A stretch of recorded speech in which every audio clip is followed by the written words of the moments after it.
Did you know a simple mistake on California waters could literally cost you hundreds of dollars before you even untie from the dock? Well, welcome to this explainer. Today, we are charting a course through a massive, mandatory update that every single person hitting the water in the Golden State absolutely needs to know about. We're talking about the California Boater Card. Look, whether you're a seasoned sailor who's been navigating for years, a weekend jet skier, or just someone looking to rent a pontoon for a quick summer getaway, this is your complete, step-by-step guide to keeping things legal and safe out there. And here is the real kicker, the fact that catches a lot of people off guard. As of 2025, every single operator of a motorized vessel on California state waters must hold a valid California Boater Card. And yes, that means regardless of your age. There is absolutely zero grandfathering in just because you've been boating for 40 years. To put it simply, if your boat has an engine, you need this card. Period. So here's our roadmap for today to get you fully prepped. We'll cover 1. Why you actually need this card. 2. Who exactly needs it. 3. Taking the safety course. 4. The application process. 5. How to use it out on the water. And 6. Resources and legal compliance. All right, let's jump right into Section 1. Why you need this card. We'll look at the law, the goals behind it, and the phase-in process. You know, it's really easy to roll your eyes at new regulations and view them as just another bureaucratic hassle, right? But honestly, this is fundamentally about keeping our waters safer. It's about making sure everyone sharing the lake or the bay has a solid baseline understanding of navigation and emergency procedures so we can actually prevent accidents. So, what is the whole shebang? The California Boater Card is simply an official certification issued by the Division of Boating and Waterways, the DBW, proving you've passed an approved safety course. And guys, the absolute best part, it is valid for your entire life. Seriously, no annual fees, no continuing education hoops to jump through. You do it once, you do it right, and you are set for life. To give you a little context on how we got here, check out this timeline. The state didn't just drop this rule on everyone overnight. They actually used a 7-year phase-in schedule. It started way back in 2018 for boaters 20 years old and younger. Then, year by year, they expanded the age bracket. By 2021, it covered anyone 40 and under. And now, as of January 1st, 2025, that phase-in is completely done. The training wheels are officially off, and all ages are required to comply. Moving right along to Section 2, Who Needs a Boater Card? Let's break down motorized versus non-motorized vessels and the exemptions. Okay, so there is usually a ton of confusion around exactly which watercraft actually trigger this legal requirement.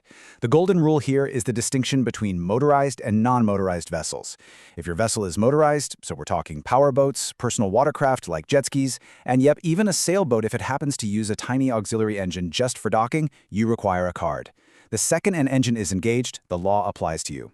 On the flip side, completely non-motorized craft are totally exempt. So if you're powering the thing entirely with your own muscle or the wind, like in a kayak, a canoe, a paddleboard, or a wind-only sailboat, you do not need the card at all.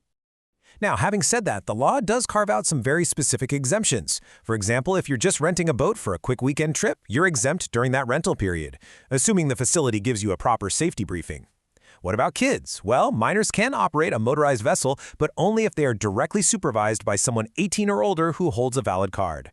Out-of-state visitors get a nice 60-day grace period, and international visitors get 90 days. Also, if you're a professional holding a valid U.S. Coast Guard Marine operator license or a commercial fishing license, you're exempt, mainly because you've already met way higher standards. That brings us to Section 3, taking the safety course, which involves NASBLA-approved education. So if you don't fall into one of those lucky exemption categories, your next step is taking a NASBLA and DBW-approved safety course. And let me tell you, this isn't just mindless busy work, it is highly practical stuff. You're going to study navigation rules. Think of them like the traffic laws of the water, and who has the right of way. You'll cover required safety equipment, like flares and fire extinguishers. And this is a big one. You'll go over California's incredibly strict boating under the influence, or BUI laws. Just to put it in perspective, for adults, the limit is 0.08%. But for anyone under 21, it is a virtually zero-tolerance 0.01%. You'll also learn critical emergency procedures, like man-overboard drills, and how to practice environmental responsibility so we keep California's waters looking pristine. Now, if hearing the word exam instantly gives you test anxiety, take a deep breath. You're going to be fine. The exam is entirely open book, and the system actually allows for unlimited retakes. You just need to score 70% on the little unit quizzes and 80% on the final.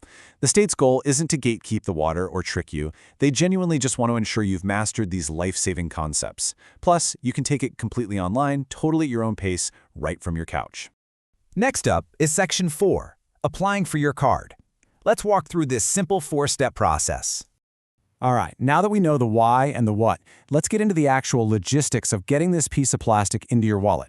It's a really straightforward 4-step process. Step 1 is actually something you need to do before you even start the course. You go to CaliforniaBoaterCard.com and register for a unique boater ID.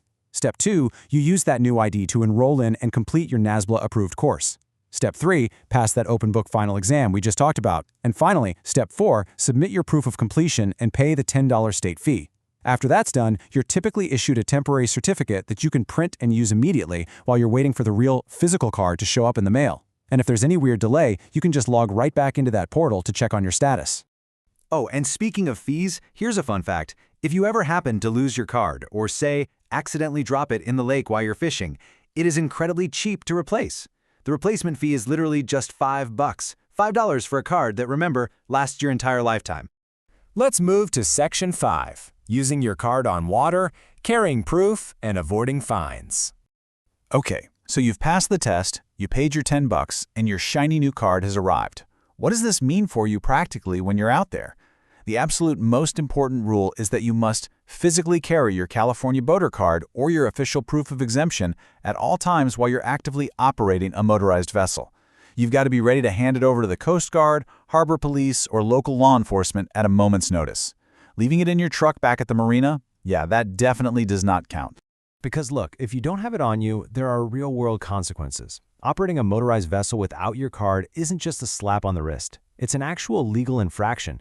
Fines start as significant penalties for a first offense and can rapidly scale up to hundreds of dollars if you're a repeat offender. It is absolutely not worth the financial hit or ruining an otherwise perfect weekend just because you ignored the rule. Almost done. Section 6, Resources and Legal Compliance. It's all about staying updated on the law. Now, knowing how to get the card is a great start, but staying informed as an active boater is just as crucial. For your absolute best next steps, you're going to want to head straight to the official state portal at CaliforniaBoaterCard.com. That is ground zero. That's where you start the application and where you'll find the official list of those certified NASBLA-approved courses. You should also totally bookmark the official DBW website for their huge list of FAQs. And honestly, beyond the official government sites, I highly recommend checking out some local boating communities or online forums. It's a great way to see where other California boaters are sharing their personal experiences, giving course recommendations, and trading safety tips. And that brings us to a very quick, very important professional reality check. As with anything involving state legislation and public safety, maritime laws can and definitely do evolve. You should always check the official Division of Boating and Waterways sources for the most up-to-date regulations.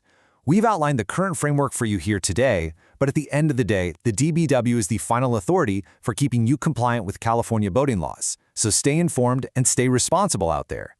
So, after covering all of that, I've got to ask, are you ready to safely navigate California's waters this weekend? Getting your California Boater Card really isn't just some legal hoop to jump through. Think of it as your golden ticket to being a confident, knowledgeable boater who protects themselves, their friends and family, and the amazing waterways we all get to share. Don't put this off. Go grab your boater ID, knock out that course, and I will see you out on the water.